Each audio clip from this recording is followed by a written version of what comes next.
Yeah, so on this stealth bomber came in for the brake to be done. Not sure what happened to the brake before, but it had no pads on the inside, so I just put these 2 fresh pads on the inside of this caliper, and I had to make a pin to fit through there. So when I took the cap off the caliper, I could see loads of bubble coming out of the can you see the different coloration? So the top bit is the dirty fluid what was already on the inside, and the bottom bit is the clean what I've put inside.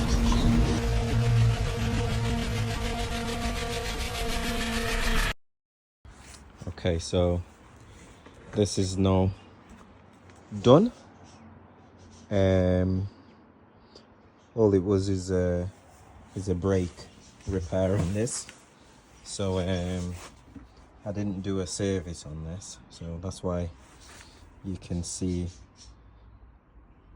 it's not very clean. So this one will be going back to the customer dirty, the same like this, but brake pads are in, and as you can see, zoom in a little bit so you can see working as it should. And well, and that's it. I also adjust the front ones as well, and that's it. It's done.